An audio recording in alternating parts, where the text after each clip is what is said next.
Hey guys, today's video I'm going to be sharing with you guys some spooky food ideas that you can do this Halloween week with your family. All those days trying to find a place where you only can just be alone. All those nights lying by your side, like it's a vibe, feeling it shine under your spotlight. Welcome back to Ria's World of Ideas. If you are new to my channel, I am Ria, and on my channel I love sharing all the ideas that I find helpful in my life and home, and hopefully you'll find them helpful in your life and home as well. So if you're not a subscriber already, don't forget to hit that subscribe button before you leave this video, and also don't forget to hit the notification bell so that you're always notified on all the new videos that I put out. And if you enjoyed today's video, don't forget to give me a thumbs up to let me know that you enjoyed it so that I'm able to bring more videos to you guys in the future that you guys would like. So with all that being said, let's just jump into today's video. And today I'm in my kitchen because I'm going to be sharing with you guys some treats that I'm going to make today for my family since it's Halloween week. Today is Sunday, so I'm going to prepare some spooky little Halloween treats today that they can enjoy all this week up until Saturday, which is Halloween night. So if you guys want to have some ideas on how to make some everyday snack treats a little bit spooky for your family, then stay tuned to this video. So the first treat I'm going to share with you guys is how to make some cinnamon sugar bats. So the things that you'll need to create this treat is of course a bat cookie cutter. You will also need some flour tortillas. It doesn't matter what size, just some flour tortillas.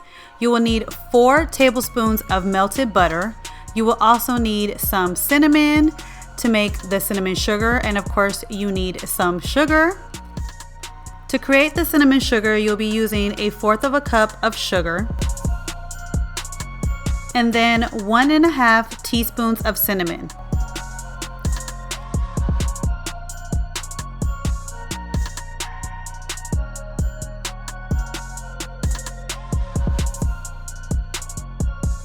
Then you're going to mix it well with a fork. Then you'll take your flour tortillas and start cutting the bat shapes out with your cookie cutter. And as you'll see, I will start doing 2 at a time because with other cookie cutters that I have, they're a little bit thicker, so I'm able to cut 2 pieces at a time. But this cookie cutter is actually a little bit thin. It's one of the ones that I got from Dollar Tree in like a pack, so it's not as strong and sturdy as my other ones. So I wasn't able to cut 2 at a time. So you'll see that I will take the other tortilla out and just do it one at a time because of the type of cookie cutter that I have. But they also have the metal ones that are like a little bit thicker that you can cut multiple, tortilla shells at a time. But this one I wasn't able to, so I'm just using it one at a time. So you're just gonna sit there and kind of wiggle it, shake it around, and if you still feel like it's not going all the way through, just take your fingers from the back and kind of push your fingers into it and kind of get to the shape out of that, get the shape that way. Because a lot of these cookie cutters that are a little bit cheaper, they come in a pack, they're not as sturdy, so you just have to kind of work with it. So that's what I did, and I just pulled the excess off. So here's my little bat shape, and before I do any of the mixing, I want to make sure to tell you guys, always use some butter spray and spray down your pan so that these do not stick to the pan. And then you're going to take your little bat shaped tortilla and dip it in the butter first and kind of shake off the excess butter, and then you just dip it into that cinnamon sugar and kind of lay it on there, and so it can just get on top of that butter. And you're only doing one side. This does have enough cinnamon sugar on it that you really don't have to do both sides, but if you want to do it you can. But the recipe that I got it from, she only did one side, and that's what I did as well. And so yeah, I just did it on one side. And then you just keep doing it till you have a whole pan sheet, and then you're going to put it in the oven at 350 for about 10 minutes. Also, the blog post that I got this recipe from, I will put it in the description box below because you guys know I like to give credit where credit is due. And so I did get this recipe from another blogger, and I'll put her information down below. But this is how they came out, and my kids love this. It is so delicious. They said it reminds them of when I make monkey bread. So this is kind of like an easier version and a really quick version of monkey bread or anything with cinnamon sugar that you can make with your kids, and your kids can even make it themselves. It's so easy to make and so delicious. The next treats that I'm going to share with you how to make are some Halloween chocolate covered pretzels. So for this treat, you're going to need a baking sheet lined with parchment paper, and this is going to help so that the chocolate doesn't stick to the pan. You're also going to need some mini twist pretzels for these. You're also going to need some white chocolate, and that is for you to be able to change the colors of this chocolate. And then you're going to need some M&Ms for the ones that I'm going to be sharing with you guys how to make. Also some food coloring to make the little pumpkin ones. You're gonna make the white chocolate orange. And also you can have a choice of either using coconut oil or some shortening to add to the chocolates, and this just helps it be a little bit more creamier and a little bit more easier to work with, and so it doesn't dry quickly. So all I'm gonna do is I'm gonna take one of these bars that I found, these Great Value white chocolate bars. I could not find the white chocolate chips.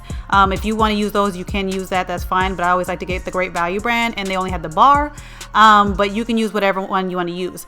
I suggest if you're making a lot of these to use 1 bar each. I just wanted to share with you guys this in the video, so I just took 1 bar and I split it in half so I can share with you guys how to make this. But like I said, if you want to make more, I suggest you get 1 bar each for each chocolate covered pretzel that you're making, because like I'm showing you guys, I'm going to show you how to make the ghost and the pumpkin. But because this doesn't make a lot, as you'll see, it doesn't really make a lot of chocolate, but for the video purposes I just wanted to use 1 and split it in half. So these are really easy to break a half. I actually liked working with this one. I'm surprised that Great Value has such a great value for the chocolates that was easy to work with. And then I'm gonna put like a half a teaspoon of coconut oil to my chocolate, because like I said, it's going to make it easier to mix, and it's also going to make it stay a little bit more creamier and not dry so fast when you're when you're working with making these chocolate covered pretzels. And then once I've added the coconut oil to it, I'm going to put it in the microwave for 30 seconds, and you're going to do it in 30-second increments until it is fully melted, and then you'll see it looking like this, and it'll be nice and creamy, and you just keep mixing it until you get the texture that you want. And like I said, you got to do it in 30-second increments because everybody's microwave is different. So what might take me 2 increments of 30 might take you a little bit longer, or it might be faster, because everybody, like I said, everybody's microwave is different. Some people have new microwaves, some people have old microwaves. So to make it orange, I'm going to take the red and the yellow food coloring and mix it together to create the color orange for the pumpkin.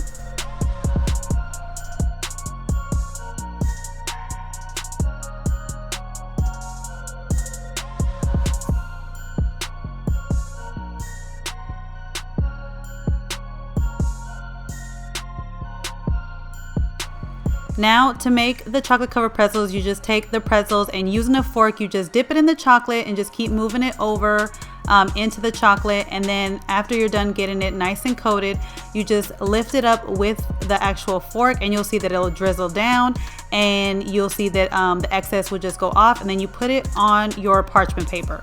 Now for the ghost, I wanted to use kind of like some color eyes. I wanted it to be a little bit more spooky, and from what I saw online, people would do like different colors.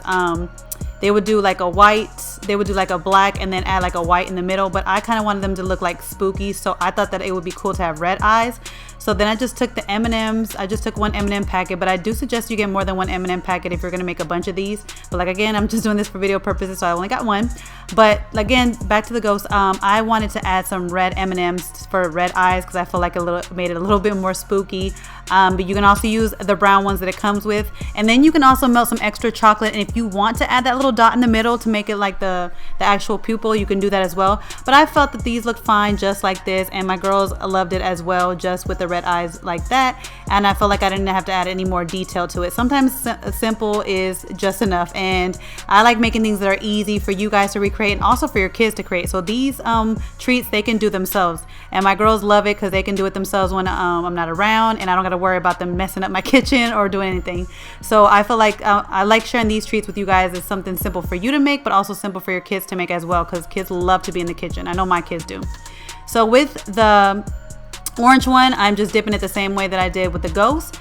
And this time I'm going to take one of the green M&Ms, and I am going to add it to make it a stem. Now I will tell you guys, this is a little bit harder to do than the last one. I've seen it so many times that people have done it, and they don't say how hard it is to do. Like, to put that little green M&M on the top and have it stay standing up is not easy. Like, I don't know how they have it in the pictures and make it look so easy, and you'll see me struggling trying to put this little M&M on the top of it standing up. It will not stand up. So after a while, I just figured that I'm gonna have it leaning a little bit to the side on this, and that's the only way that I can keep it attached if it was leaning to the side, because standing straight up, you can see it just keeps falling. But I just had it tilted a little bit to the side, and I thought that was actually kind of cool, because you know, sometimes some stems are not, and leaves and little vines are not actually straight up, so this actually made it look good. So if yours doesn't stand up, don't worry. And this is how they turned out, guys. They look so cool, so creepy. They were so delicious. My husband really liked these. He normally doesn't like all these little treats that I make, but he really liked these, and he said that this was like one of his favorites. And so, like I said, it's really simple to make. You can make it. Your kids can make it on their own. You can have it for snacks or any type of dessert. The next treat that I'm going to share with you guys how to make is some pumpkin patch dirt cups. And this is a favorite of all kids. To make these, you'll need a package of Oreo cookies. You will also need some candy pumpkins, and I got mine at Dollar Tree for $1, so don't think that you have to get them at the store. There are at Dollar Tree for $1. I also got some gummy worms, also at Dollar Tree. They have a bunch of different ones. My girls love the sour ones. And you'll also need some chocolate pudding, which I already prepared just by the directions on the box.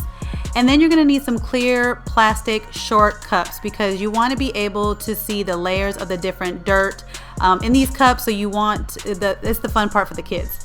And then you're also going to need a rolling pin and a plastic bag to crush the Oreos if you don't have a blender or a food processor to do that. And so the first thing you'll need to do is to crush up the Oreos, and I'm just going to take one sleeve to create the ones that I need. And I would suggest going by one sleeve, because you don't know how much each is going to make, so it's no point in crushing too much and then you have all this crushed up Oreos and don't know what to do with that. And the reason why I'm sharing with you guys how to crush them up in a bag, because I do have a food processor, but I like to give you guys other options, because sometimes people don't have a food processor or a blender, and they don't want to use it. And so I want to give you another option of how you can use it. Plus, if this is also going to be a kids friendly recipe, sometimes you guys don't want your kids to be dealing with the appliances, and that's understandable as well. So that's why I wanted to show you guys another easy way to do it if you don't have the appliances, but also a safe way for the kids to do it as well. So you just put it in the plastic bag, zip it up, try to make sure that you get all the air out, because you don't want to have cookies going everywhere. And then I just take the rolling pin and just start crushing it at first, just pounding it, and then you just take the rolling pin and you can start rolling it back and forth to crush the Oreos. Now, I didn't make mine very fine, because I actually wanted my dirt to be like little chunks of dirt, and I like to have, me and my girls like the taste of the big chunks of Oreo. If you want it very fine, again, it probably would be better to do the food processor, but you can also crush it this way. It just will take longer. And some people might think that maybe you have to take away the middle to get like just the cookies and just have the dirt of the cookies, but I like incorporating the middle too, because it gives that white look of the dirt as well, because when you see dirt, it's all different colors. So you have the color of the pudding, you got the color of the Oreo, and then you got the whiteness of the cream, and that's what real dirt looks like. It's always all these different colors. So I like to keep the cream inside mine. I don't get rid of it, but you can do however you want. If you don't like the cream, you can take the cream out, but like I said, to me, it incorporates everything that looks like dirt, and the kids actually like the inside as well. So once you have crushed it, and you could just start massaging it with your hands and moving it around and getting it, how you crushed you want it. Like I said, I made mine a little bit chunkier because I like it that way. You just start grabbing your cup, and then you start doing your layers. And you always want to start with the crushed Oreos first. That's the first layer.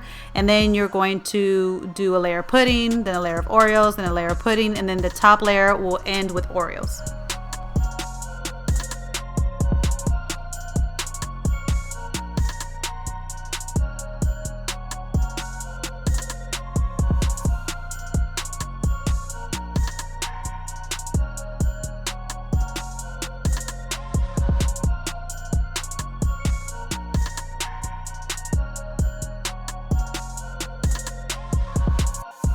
Now it's time for the fun part of this treat, to decorate it with some goodies, some worms and some pumpkins. And I like to take the little worms and kind of push them into the dirt, so they're kind of peeking out, kind of how like you would see real worms coming out of the dirt. And so that's how I like to do mine, but you can also just sit some on the top as well. And then the pumpkins, of course, you got to sit them on top, because it's a pumpkin patch and they're always on top. This is like the best part for the kids to do. They can decorate it however they want. And this is kind of like an activity where it's a cooking activity, but it's an art activity, or kind of like a hands-on activity that they can do and get creative with, but then they get to eat it as well. So I love making these types of foods where it's kind of like an kind of like artsy activity where they can design it and create it the way they want, but then they get to eat it afterwards. And as you can see the different layers of the pudding and the Oreos, and it just looks like different layers of dirt. And so I love this. You could take this and do it on so many type of different like things for the season. So I love the fact that I could do the pumpkin patch for the fall season, and these just are so adorable. I love these. I wish I could have made it for my kiddos this year in pre-K, but with COVID, I'm not going to be able to make this for my kiddos in pre-K because we can't do any food activities, which is sad. But this is a great activity to do at home or even at the schools if you can. The last treat I'm going to share with you guys how to make is another pudding cup recipe, but this time it's called Frankenstein pudding cups. So for this treat, you're going to need some vanilla pudding, which I've already made according to the box directions. You will also need some crushed Oreos, which I have some left over from the last treat I just shared with you guys. You will need a clear cup as well, and some food coloring so that you can turn the vanilla pudding green to make it look more like Frankenstein.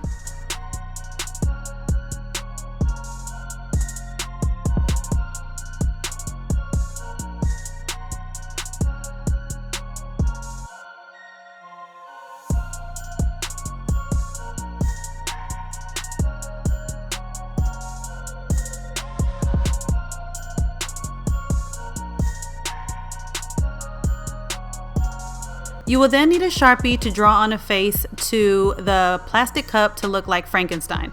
Now at first I did this after I put the pudding in the cups, and I don't suggest to do that because the pudding was cold and it kind of made the cup cold, so I wasn't able to draw on a face onto the cup. So then I just got another cup and started drawing a face on that one without the pudding being inside it, and I think that's the best way to do it so that you don't have to worry about that. And I did the best that I could. I'm not good at drawing any type of Frankenstein face. I just did the best that I could, and I mean the kids are going to be doing it, so they're going to be doing it anyway they want it, so it's not going to be perfect, but it has like just as long as it kind of looks like Frankenstein, it's fine. I mean the kids, like I said, the kids are going to be doing it and they're going to be making it their own way, but this is my version of doing it, and yeah, that's the best way I could do it. So then I just took the spoon and I scooped out the pudding from the first cup that I had it in, and I scooped it into this one.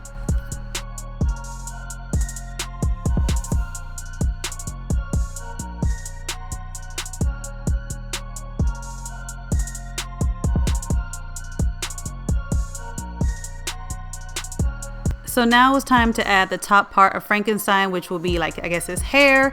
And that's where I'm taking the crushed Oreos and just sprinkling it on the top of this pudding. And that's it. You'll have your Frankenstein pudding cups.